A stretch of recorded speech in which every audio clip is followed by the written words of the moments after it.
Okay, hello students. My name is Kamulegeya. I'm a teacher of chemistry. I'm here to discuss what we call electrolysis. In my previous videos, I've discussed about electrolysis and also I've talked about factors which affect the selectivity of particular ion in electrolysis. Basically, in my previous video, I looked at how the position of the ion affect the selectivity in a particular solution, and also I looked at how does the concentration of a solution can affect the discharge of a particular ion. Now today in this video, my main concern is going to be how does the nature of electrodes affect the discharge of particular electrodes. Is it okay? Pay attention and see how it works out.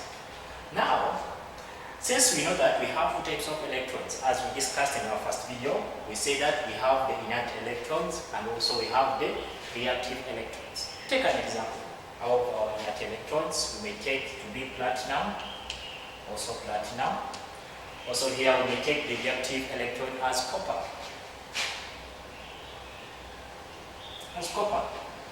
And we say that our longest terminal is going to be the positive and the shortest terminal will be the negative, implying that this is going to be our negative electrode and it's going to be our positive electrode. The same story it applies here. Our shortest terminal is going to be the negative, it's going to be our negative. The longest terminal is going to be the positive, will be our positive. Meaning that this is the positive electrode, negative electrode. In simple term, this is the cathode, it's going to be the anode. Is it okay? The same thing here. The negative is going to be the cathode and the positive is going to be the anode. Also, if we take an example, we use our electrolyte as copper to sulfate. Aqueous. If it's aqueous, meaning that it has some water into it. Also here, we use our electrolyte as copper to sulfate. Aqueous, meaning that it has some water.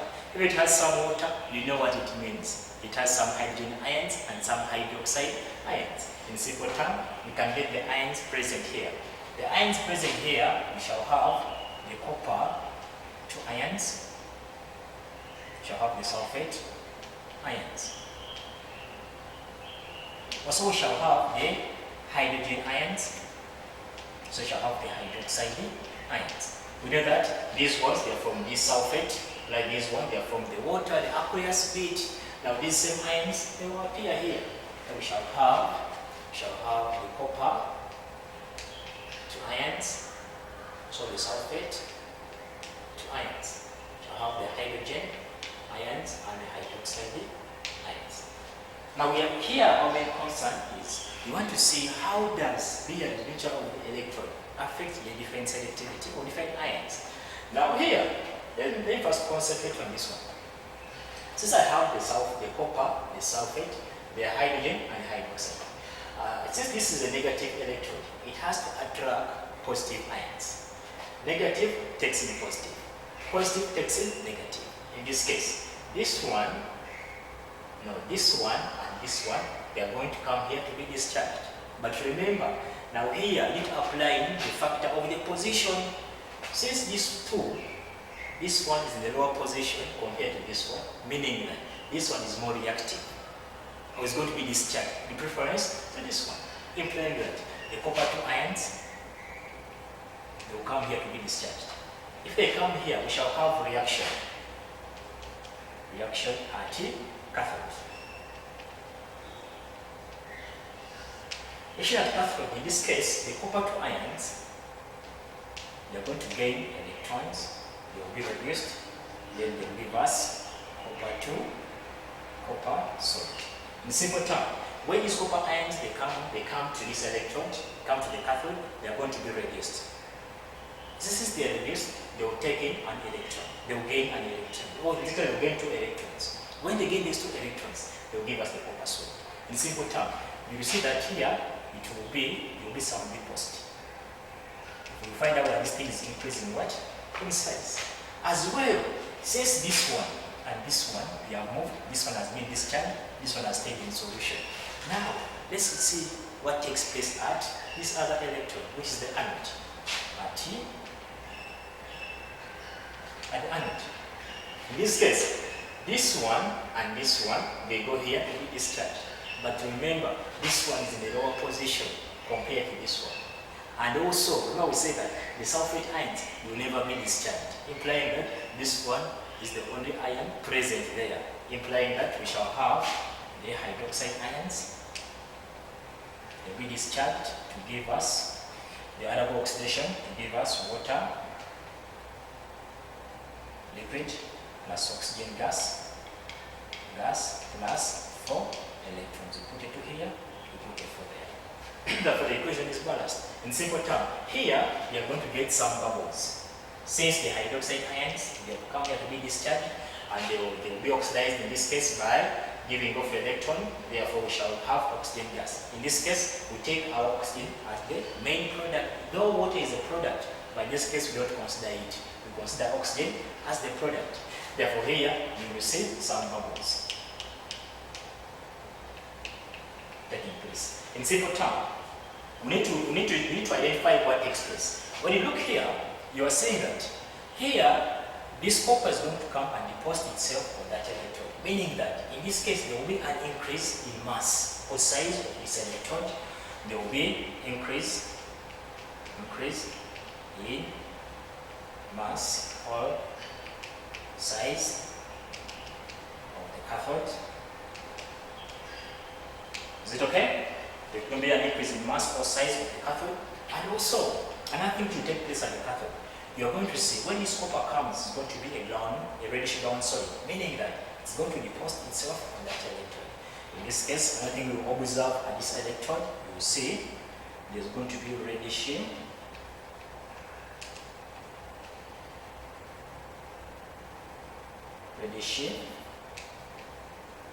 browny deposited of copper. In this case, copper is going to be deposited on this electrode. That's why you're going to observe. First of all, the mass of this is going to increase, and also you will see a reddish brown layer being deposited there. Now, you need to understand and see what takes place at the cathode, at the anode. There at the anode, you're going to see there are going to be some bubbles of the colorless gas. Therefore, here you observe just the bubbles. Here you observe bubbles. You're going to observe bubbles. Bubbles of colorless gas. Basically, that's what takes place at this electrode. But remember, in this case, our reaction is they may ask you, tell us what was observed at the end of the reaction. At the end of this reaction, since the copper ions are being used up and also the hydroxide ions are being used up, meaning that in my solution, we are remaining with hydrogen and sulfate ions. And when hydrogen and sulfate ions react, they may end up giving us an acidic solution. Is it okay? Therefore, at the end of the reaction, we may end up having our acidic solution of sulfuric acid. Because you see, the hydrogen and the sulfate, they come together to give us the sulfuric acid. In simple term, we shall end up having our acidic solution at the end of the reaction. And also, remember, the copper to sulfate solution is blue in color. And you have the copper ions are the one responsible for that blue color. But since they are reacting up, they are being used up in this chemical reaction, meaning that the copper ions are reducing. Therefore, the blue color of the solution will keep paling. Therefore, we shall have pale blue solution, pale, or we may say blue solution, start to pale, start to pale.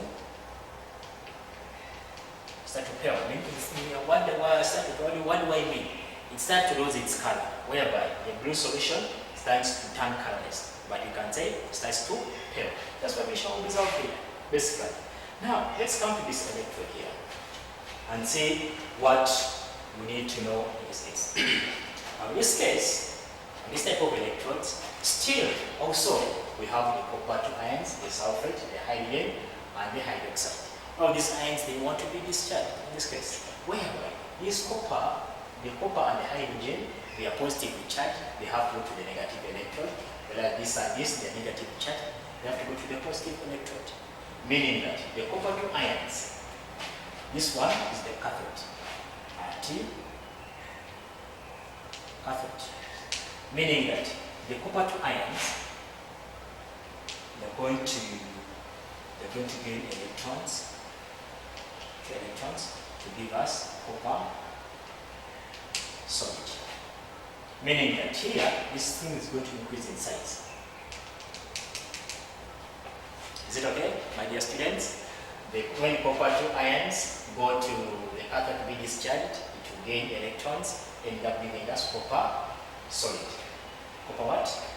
To gain electrons to be discharged and ending up giving us copper what? Copper solid.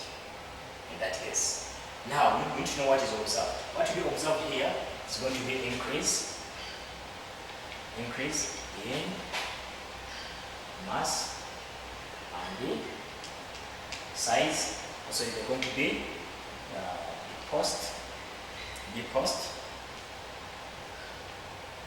deposited layer of copper. In this case, here we shall have some deposited layer of copper, and also we shall have an increase in mass of that electrode. Now, at the anode,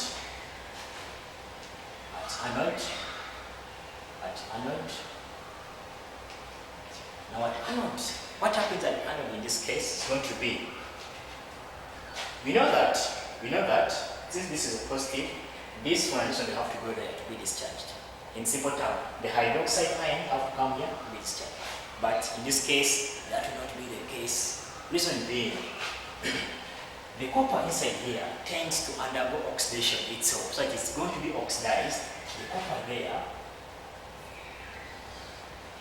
there tends to undergo oxidation to give us copper to plus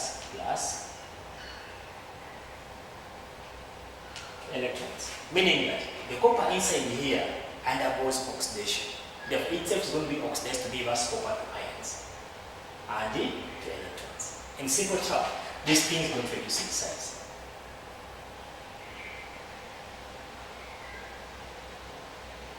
Reason being, when it's in solution, it's going to be oxidized to give us copper to ions.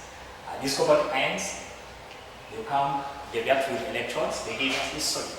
In simple terms, if you are very critical enough, you are seeing that these copper 2 ions in this solution, they are not taking part in the chemical reaction. But the copper in this electrode in the anode is the one which is undergoing what we call oxidation. When it undergoes oxidation, it's going to release the copper 2 ions. Now these copper 2 ions, they are going to gain these 2 electrons. They gain the 2 electrons which comes from down here. Because you know that there's movement of the electrons. When you gain these electrons, which comes down into a solution, it will form a copper solid. That copper solid will deposit itself here. If you are very keen, you are seeing that the color of this solution will remain unchanged. In simple term, what we shall observe here, we shall see the anode will decrease in size and mass, and also to decrease in size and in mass. That's what we shall observe this color there, to decrease in size and mass. Is it okay, my dear students? Let me hope we are still together. It's a bit confusing concept here, but that's what takes place. Another thing what will take place at the end of the reaction. At the end of the reaction, you'll find out that the color of the solution will remain unchanged. Reason being, we don't use any copper ions. Therefore, the solution color will remain unchanged. Solution color remain changed, and also since the solution color remain unchanged, and also another thing we talk about here, the pH of the electrolyte remain constant. pH of the solution remain also unchanged. That's what this color takes place. Okay, my dear students, today what we have discussed is what we call the nature of electrodes. We have seen how the nature of electrodes affects electrolysis. Is it okay? We have made a comparison In this case, we're using the inert electrodes, whereas in this case, we're using our reactive electrodes. We have said, when you use inert electrodes, take an example, use the platinum. Use platinum. We said that, and then we are using our electrolyte as copper to sulfate. In this case, we know that our copper to sulfate will undergo what we call dissociation to give us ions, which are copper to ions and sulfate ions. And since it's aqueous, it has some water to give us water, hydrogen, and dioxide. Those ions will dissociate. When they dissociate, the positive ions will go to the negative electrode, and the negative ions will go to the positive electrode. And in this case, the copper to ions and the hydrogen ions will end up to the cathode. But remember, copper is in the lower position of the reactivity series than the hydrogen. Therefore, copper will be discharged. In this case, a discharged copper, we shall have this reaction to be discharged by reduction reaction to gain electron to give us copper solid. This copper solid will deposit itself around that anode, meaning that it will increase in the size of the anode. The size of the cathode. And also still, since this thing has increased the size, also we shall have some deposit of the reddish brown solid on that same electrode. That's what takes place with this electrode. Now, since we have the negative ions still there, these negative ions will move to the positive electron, which is the cathode, which is the anode, to be discharged. And in this case, the hydroxide ions are the one which are being discharged. Because we say that the sulfate ions, for them, they will never be discharged. In this case, when the hydroxide ions come there, they will be oxidized, and then they will give us oxygen gas. In this case, we take oxygen as the main product. In this case, therefore, here we shall observe bubbles of the colorless gas being given out. Is it okay? Yes. Now we need to ask ourselves, what will happen to our solution at the end of the reaction?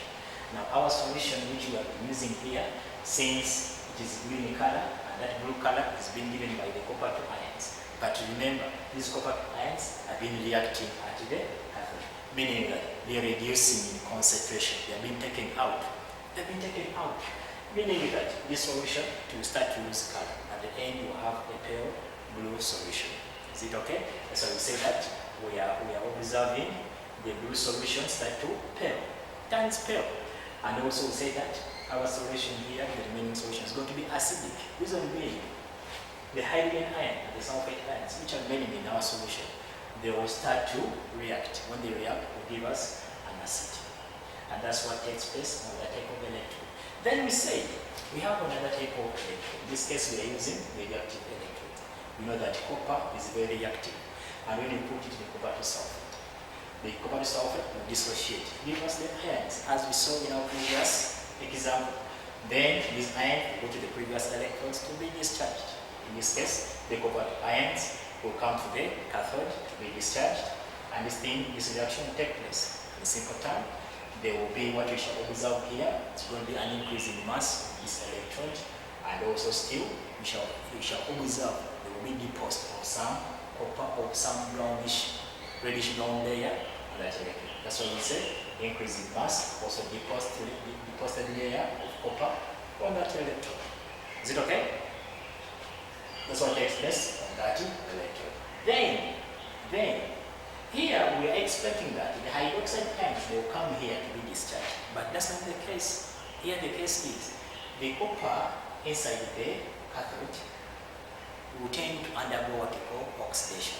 When it's oxidized, it will give us the copper ions in solution. That's why we are saying that at anode, the copper here, the undergoes oxidation, give us copper ions, that's to electrons. Now, these copper ions which are being produced in this case, they will come and gain electron from the electron which comes from this side. They will come, they join together, and join together, to give us a copper solid. In simple term, you are saying that this copper ion which dissolves here give us the ion. These ions they react with the electron to give us, to deposit the solid here. In simple term, these copper ions in solution, they don't take part in chemical reaction.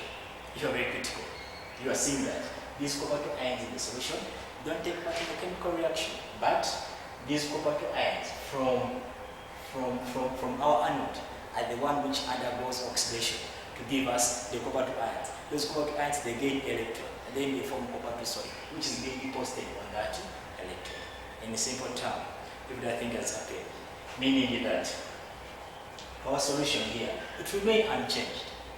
Therefore, if it is blue solid, if it's blue in color, it remains blue. In simple term, the solution color remains unchanged. And also, the pH of the solution remains unchanged. Reason being, we are not taking anything is not reacting here. Therefore, the pH remains unchanged, the color remains unchanged. Then you hope we've understood the nature of electrode. This one here is somewhat confusing, but pay more extra attention, go through it. You will find out that it's something very easy, my dear students. And let me hope this video has been of good use. Please feel free to share this content to other students so they can also understand what we call how does the nature of electrodes affect the dissociation. Thank you for watching.